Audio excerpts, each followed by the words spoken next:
Hello friends, आज के video में हम डिस्कस करने वाले हैं लिटरेरी टर्म ड्रामेटिक मोनोलॉग।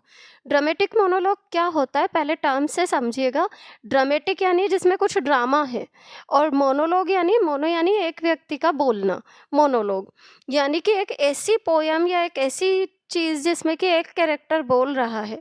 अब एक कैरेक्टर बोलने के अलावा भी जो चीज़ हमें ध्यान रखनी है कि ड्रामेटिक मोनोलॉग के अंदर, क्योंकि ड्रामा वर्ड यूज़ हुआ है, तो कोई कहानी या कोई नाटकीय घटना का प्रस्तुतिकरण होता है और स्पीकर या बोलने वाला व्यक्ति एक होता है।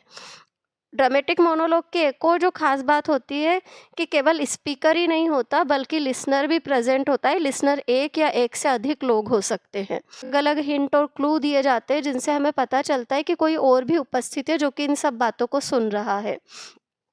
साथ ही साथ में ड्रामेटिक मोनोलॉग के माध्यम से जो स्पीकर होता है, वो जिस समय विशेष के बारे में बात कर रहा है या जिस परिवेश में उस घटना को प्रस्तुत कर रहा है, उस नाटकीय घटना को, उस समय विशेष की पूरी जानकारी भी वो उसके शब्दों से हमें पूरी क्लियर कर देता है।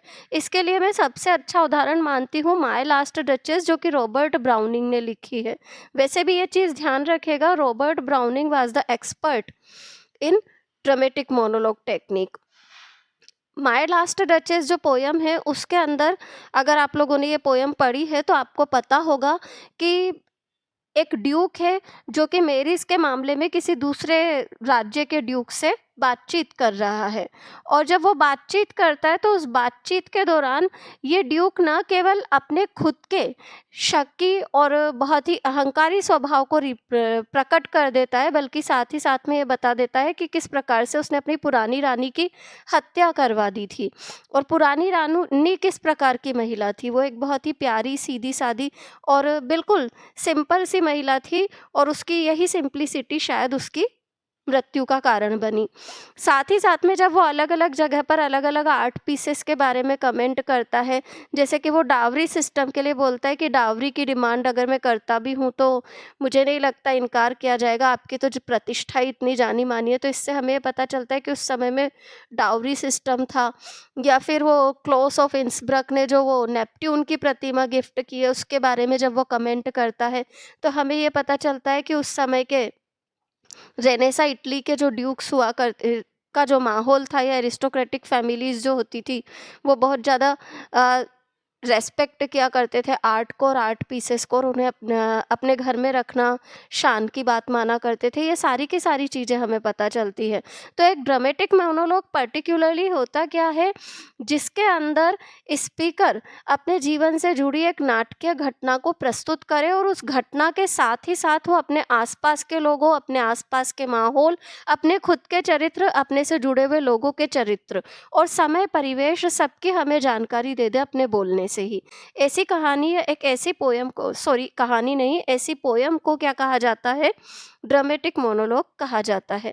तो यहाँ पर ड्रामेटिक मोनोलॉग का मीनिंग क्लियर हो चुका होगा आप लोगों को अब।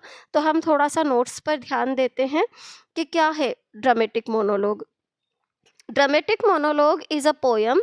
ड्रामेटिक मोनोलॉग एक ऐसी कविता है consisting of the words of a single character, जिसमें कि एक चरित्र के शब्द होते हैं। Who reveals in his speech, और जब वो बोलता है तो वो प्रकट करता है हिज ओन नेचर, अपने खुद के स्वभाव को, एंड द ड्रामेटिक सिचुएशन, नाटकीय परिस्थिति को। This type of person poem was perfected by Robert browning. इस प्रकार की कविता को रॉबर्ट ब्राउनिंग ने परफेक्शन दिया था। यानी कि ड्रामेटिक मोनोलॉग के सबसे ज़्यादा प्रतिष्ठित लेखक अगर कोई हैं तो वो कौन है, रॉबर्ट ब्राउनिंग है। It's complete form is represented by my last duchess. My last duchess poem को अगर हम पढ़ लेते हैं तो हम इस पूरी की पूरी टर्म को अच्छे से समझ सकते हैं। The bishop orders his tomb, Andrea del Sarto, ये भी अन्य ड्रामेटिक मोनोलॉग्स हैं। The main characteristics of a dramatic monologue are a single speaker. Dramatic monologue के मेन कैरेक्टरिस्टिक क्या हैं? एक तो वक्ता एक ही होता है, सिंगल होता है। Who is not the poet himself, poet खुद नहीं, अटर्स खुद नहीं होता है, utters the entire poem in a specific situation. एक स्पेसिफिक सिचुएशन होती है जिसमें कि वो पूरी कविता को बोलता है। एट अ क्रिटिकल मोमेंट, एक क्रिटिकल टाइम में। द ड्यूक इज़, जैसे कि माय लास्ट डचेस के अंदर the Duke is negotiating, Duke बातचीत कर रहा है विद एन एमिजरी, किसी दूत से, for a second wife in my last duchess, दूसरी शादी के मामले में। दूसरा गुण क्या होता है?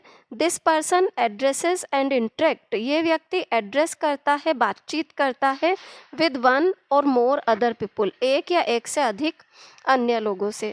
But we know of the audience presence, पर हमें पता होता है कि ऑडियंस उपस्थित हैं। एंड वाट दे से and do only from clues, और हम ये भी समझ जाते हैं कि वो क्या कर रहे हैं, कह रहे हैं।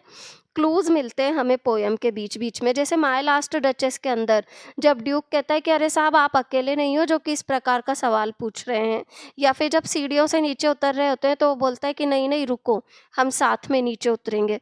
तो हमें लगता है कि कोई और व्यक्ति भी है साथ में जिससे वो ये सारी बातें कर रहा है। आगे देखिए, the monologue is so organised, इस मोनोलॉग को कुछ इस तरीके से ऑर्गेनाइज किया जाता है that it's focus is on the temperament and character, कि इसका पूरा फोकस जो होता है वो चरित्र पर और उसके स्वभाव पर होता है। That the dramatic speaker unintentionally reveal, वो कैरेक्टर या टेम्परामेंट जिसे कि नाट्य स्पीकर जो है वो बिना इरादे प्रकट भी कर रहा है in the course of what he says, जो कुछ भी वो कह रहा है उसके माध्यम से। इन सम मोनोलॉग्स इवन ब्राउनिंग ओमिट्स, कुछ मोनोलॉग ऐसे भी रहे हैं जिनमें कि ब्राउनिंग खुद भी ओमिट करते हैं सेकंड एट्रीब्यूट को। सेकंड एट्रीब्यूट यानी कि सेकंड पॉइंट में जो लिखा हुआ है सुनने वाला, उसको अवॉइड करते हैं वो कई कविताओं में। But first and third attribute are essential distinction between dramatic monologue and dramatic lyric. पर पहला और तीसरा जो गुण है वो ड्रामेटिक मोनोलॉग और ड्रामेटिक लिरिक में मेन अंतर को बताता है। The second attribute is omitted in brown, इस कविता कैलिबन अपॉन सेटिबोस नामक कविता के अंदर और सोलिलोकी ऑफ द स्पेनिश क्लोइस्टर, इन दोनों कविताओं के अंदर ब्राउनिंग ने भी सेकंड एट्रीब्यूट को क्या किया है, ओमिट किया है। ये है हमारा ड्रामेटिक मोनोलॉग का नोट और ड्रामेटिक मोनोलॉग लिटरेरी टर्म। अगर फिर भी आप लोगों को कोई भी कन्फ्यूज़न हो कमेंट बॉक्स में कमेंट डालिए।